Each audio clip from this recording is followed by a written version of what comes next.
Okay, welcome back. We will be looking today at autorotation in forward flight. It's the last part to go with the basic autorotation lesson where we learnt how the forces on a blade are created during an autorotation. Before you go into this though, I just want to very quickly just summarise where we ended up, or where we finished off with the basic autorotation, because it's quite important for you to understand two particular factors within there before you go into the forward flight. So you don't need to cover this in a brief, but if you can understand it before you go into it, then it will make the actual brief make a little bit more sense, or your depth of understanding make a bit more sense when you explain the factors.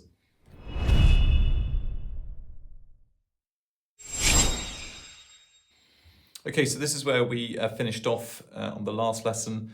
So we're sitting in a hover, 2,000 foot, for whatever reason, we lose both engines. As soon as we lose both those engines, we lose the torque to the rotor blades. And due to the drag that those rotor blades are experiencing, they will start to slow down and eventually stop. To stop that, we lower the collective and we completely flatten the pitch on those blades. Down to as far as we possibly can, or as far as the aircraft will allow. And what that does is reduce the profile drag. So even though we don't have torque pulling it this way anymore, we've got a significant reduction in drag pulling it backwards. The blade will still slow down to a stop unless we do something soon, because all we've got is the residual rotational airflow, which will slowly start to diminish as those blades get slowed down by the drag there. The way we get around this then is by allowing the aircraft to drop, and what that does is it produces this rate of descent flow, as you might remember, and that rate of descent flow allows us to have an additional vector by combining the two vectors, which gives us a relative airflow and an inflow angle. And it's this inflow angle together with whatever pitch angle we've got left, which gives us an angle of attack. And as you know, an angle of attack enables us to get lift on an aerofoil. So the reason why we need that rate of descent flow, as you can see, is with zero pitch on that blade, unless we've got a particularly big camber on that blade, we're not going to get sufficient lift for a start to keep that blade in the air. But also, as you might remember, that lift that we produced gives us two things. First of all, a total rotor thrust, which counters the weight and therefore slows our descent down. But we also get an autorotative force, which fights the drag and maintains that rotor RPM. But on top of that also, which we'll look at later, it also gives us a horizontal thrust, which allows the aircraft to move forwards as well and fight any aircraft parasite drag.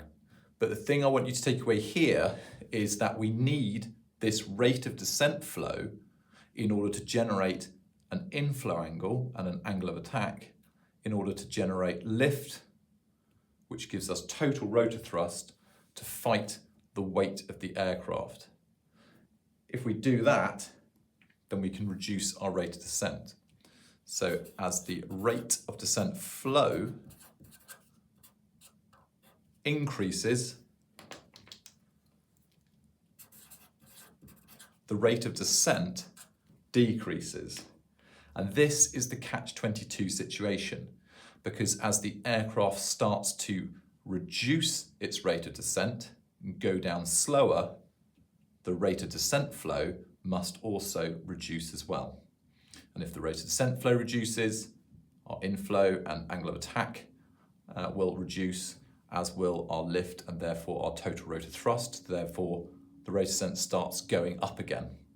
And now the only way we can stop this seesawing going upwards and down is when we finally hit a rate of descent or a total rotor thrust that equals the weight of the aircraft.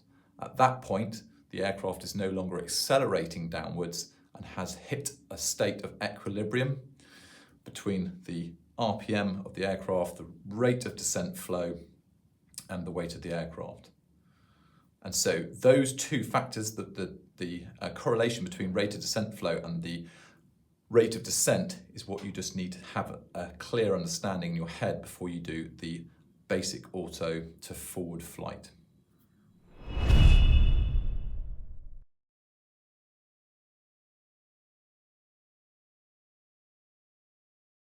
Okay, so here we are with a factor A, the first one. So we're sitting in that large hover, we lose our engines, we lower the collective, we enter autorotation, and actually to get that speed on, we are going to push the cyclic forwards and we're going to tilt the disc.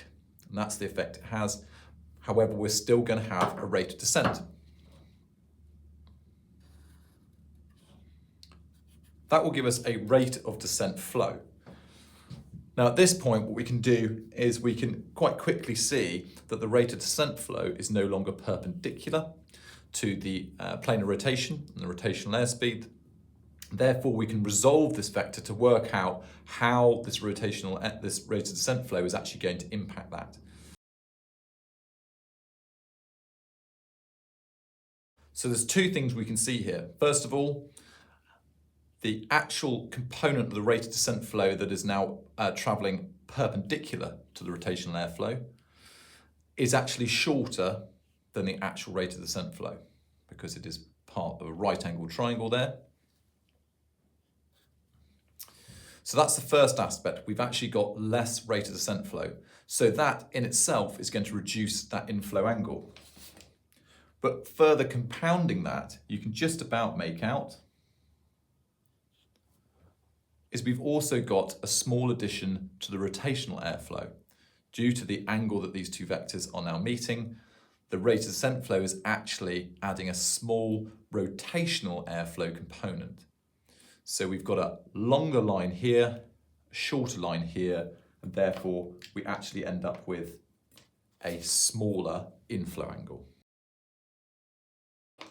Note that there's no point really now drawing on the lift vectors and all the various other vectors because it's all implicit, the actual reaction. So the first thing we had, due to the angle, was a reduction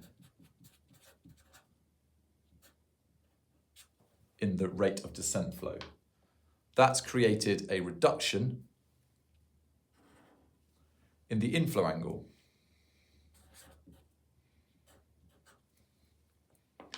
And as we just talked about, that's then going to have a increase effect in the rate of descent.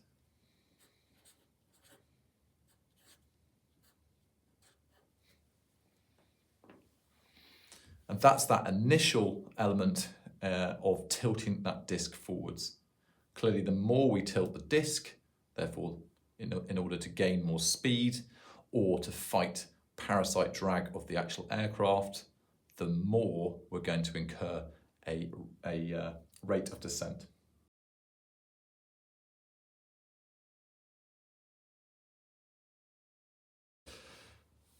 Okay, so you might have seen factor B done quite simplistically before, and all I'm going to do is just derive or break this one down a little bit. So what we're going to do now is imagine that we are starting to move the aircraft forwards, and therefore if we're starting to move the aircraft forwards, we're going to be gaining a little bit of airspeed. And so that airspeed is going to give us an additional airflow coming from the front. Now, you can draw your additional airflow down here, but you can also draw it up here, and I'll show you how we get the sort of funny looking relative airflow from this. So once again, we've got an oncoming airflow which isn't parallel to our rotational airspeed, so we can actually derive the two vectors from this one.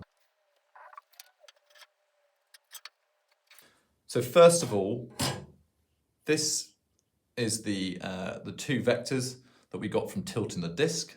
So this is what's happened to the rate of descent flow due to the disc tilt here. And now what we can do is add on the two vectors that have been created thanks to the oncoming airflow. And what you can see is that we've got an element that's parallel with the rotational airflow.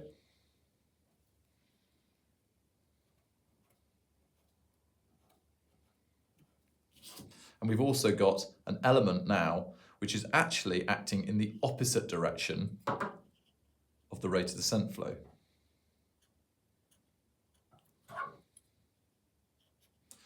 And this is why it sometimes is clearer when you put the airflow at the top here, because this oncoming airflow is actually coming through the top of the disc, and therefore it's counteracting our rate of descent flow. So what we find is this is the rate of descent flow created so far. As soon as we get forward airspeed, we're going to have this little tiny element which is going to be countering that, which means our resultant rate of descent flow, which is acting perpendicular to the disc, is actually this little section here, so between this point and this point. Another point to note is we also have a considerable amount of new airflow, which is acting parallel to the rotational airflow. So therefore it's going to be contributing to extending this line in the same way that this line was extended. So as before, we've got a reduction in the rate of descent flow, quite a considerable one now, and we've also got a considerable extension of that rotational airflow, which means we get a more shallow relative airflow. So we've had yet another reduction in rate of descent flow, which has given us another reduction in inflow angle, which reduces that angle of attack, lift and total rotor thrust to give us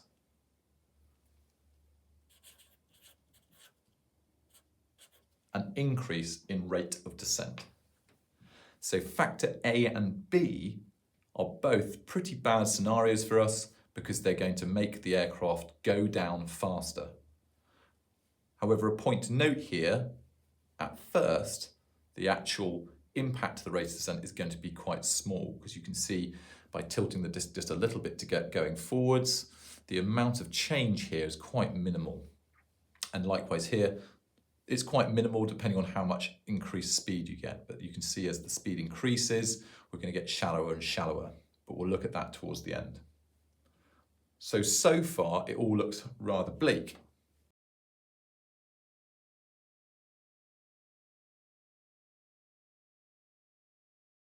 Okay, so before we go into factor C, I'm just going to give you an example of an analogy that I use. You don't need to use it, and you can just go straight in to explain the clean air theory if you understand it well enough and you think who you're talking to is going to understand it enough. However, this is quite a good example of when you can use a scratch pad to really demonstrate this theory.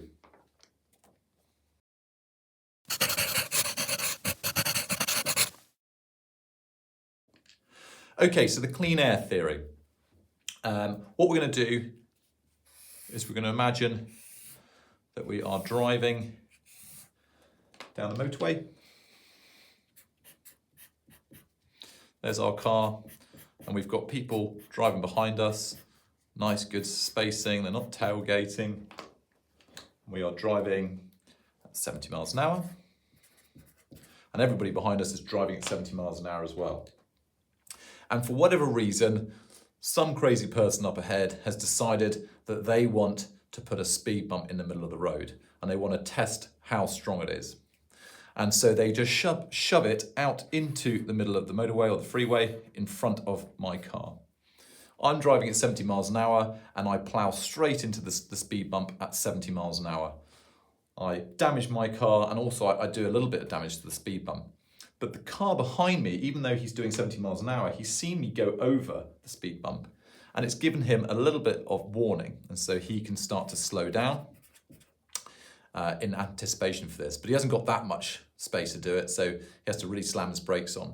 The guy behind him, therefore, has to slam his brakes on a little bit harder, and so on and so on. And everybody who has a bit of warning manages to slow down nicely so that by the time they go over the speed bump, they've got a little bit slower. So the guy behind me is 60, the guy behind him might be 50, and we keep going back until the person somewhere far back here is actually going over that speed bump at a sensible speed of about 20 miles an hour.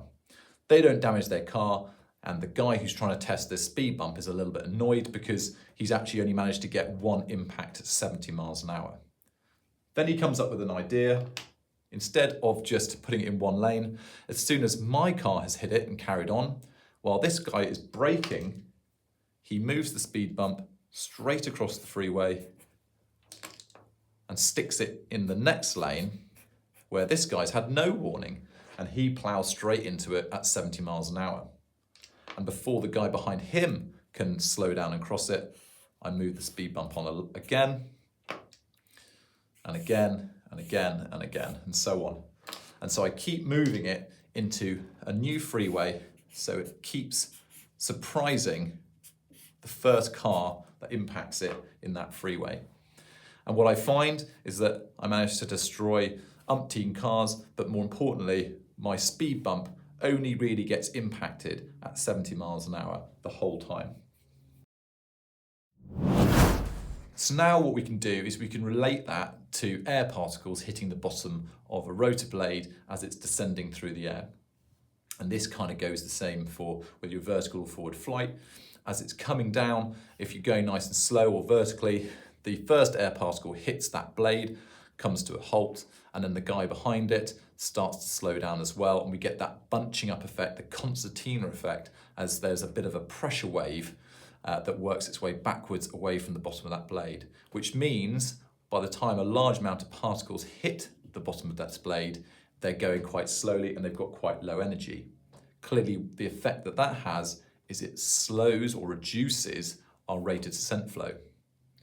To further compound this, we also have the issue, if we're coming vertically down, that air can just simply move past here and get sucked in the top, much like we've seen in recirculation. So that sucking in at the top is also going to further compound the reduction in the rate of descent flow because it's going to work against it. So what we can do is we can start to move that blade away from this pressure build-up and this bunching, and over here where we've got nice clean air that's moving nice and fast still. And as soon as it's hit that bit and started to cause a bunching up back here, we move it into the next one. And as you can see, the faster we go, the faster we get into that clean air, or the more likely we're going to hit clean air rather than dirty, bunched up, slowed down air. There's no real requirement to put in an inflow angle there because we can simply see that we're going to get a gradually increasing rate of descent flow, and therefore, if we've got that increase in rate of descent flow, we get that decrease in rate of descent. So they are the three factors that are affecting the forward flight, and we can see that factor A and B actually increase the rate of descent, but factor C reduces it. So the next stage is to work out how these guys all come together and how they actually are affected due to the increase in speed. Because like we said before, first of all, we need to find that nice optimum point when we start to come down, where we have a equilibrium between the total rotor thrust that's being produced against the weight, but also in that equilibrium, we need to produce the correct amount of autorotative force to counter the drag in order to achieve our correct rotational RPM in order to achieve that total rotor thrust. And also, as we get faster, we have the third factor to consider, which is as we get faster and we keep tilting that disc forwards, we're going to encounter more parasite drag from the overall aircraft. And therefore we need to increase our horizontal thrust forwards in order to actually accelerate the aircraft. There are two ways that we can display the correlation between these three factors. There is a complex way and there is a simple way, which is a bit easier to get your head around if you're teaching to somebody. And I'm just going to show you that one in this particular session.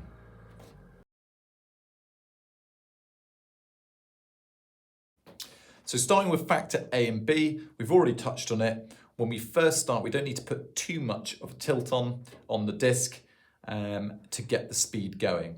And by putting a small amount of tilt on, we're not going to get a huge change in that rate of descent flow. And therefore, our actual rate of descent isn't going to go up too much. And the same here, when we put that little bit of tilt on, we're going to and start to build up a little tiny bit of speed, we'd only get a tiny little increase here and a tiny little increase in rate of counter rate of descent flow. So there's not a huge amount of change in the rate of descent as when we first increase that speed.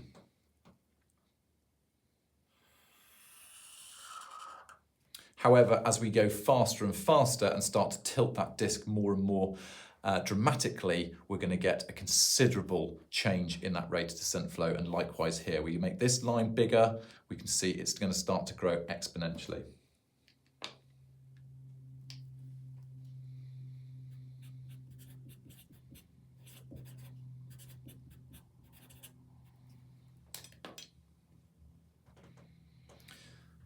When it comes to factor C though, we can see that when we first start to move out of that dirty air underneath the vertically descending helicopter, as soon as we get into that clean air, we're going to get a relatively dramatic increase in rate of descent flow.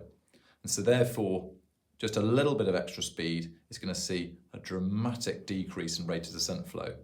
But after we've got going and we've really got a decent amount of speed on, most of the blade is going to be, or most of the disc is going to be encountering clean air. So as soon as we've got a certain amount of speed on, we're going to find the effect going to peter off exponentially as well. And thinking back to that power curve,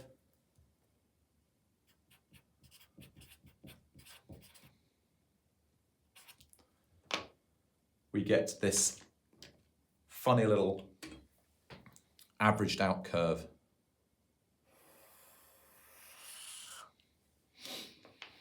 And it's this autorotation curve that we can derive a number of useful figures. So in order to come down in good time and travel, give yourself enough time in the air to select an appropriate landing site, you want the rate of descent to be as low as possible. And therefore, the bottom of this curve is going to be our lowest. And this is going to be your optimal autorotative speed. So this is where you're going to have the most efficient blend of factors A, B, and C. And this, in most of you, will be your stated autorotation speed in most of your manuals.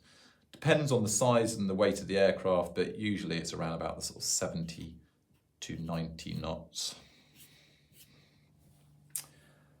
The only other speed we can actually derive from here, if we haven't got anywhere decent to land in front of us and we can see an airfield a little way off, then we need to travel a bit further. And in order to increase the distance, we need to have the lowest possible rate of descent for the highest amount of distance. And now the only units in here that really contain distance is the meters or the miles per hour, which you're measuring the knots in, because that's actually part of that speed times distance triangle. And so we need a large quantity of distance with a small quantity of rate of descent. So we need the shallowest line across here that intersects our autorotative curve. We have range, so the autorotative range speed. And again, that will vary for the type of aircraft you've got. And you will find, depending on the size and the shape and the weight, it will be around about the sort of 100, 110 knots. So that's all you really need to be able to brief. Like I said, there is a slightly more complex graph which you can derive all of these figures from. Factors A, B, and C are related directly to the thrust, the parasite drag, and the rotational RPM, which you can combine into a graph. But this is plenty sufficient for demonstration of autorotation in forward flight. I hope it's been useful. As always, if you see any errors, comments, or questions, put it in the comments box below, and I'll try and get back to you as soon as possible. But apart from that, thanks again for watching. Please subscribe if you like, and give us a thumbs up if you like it. Thank you.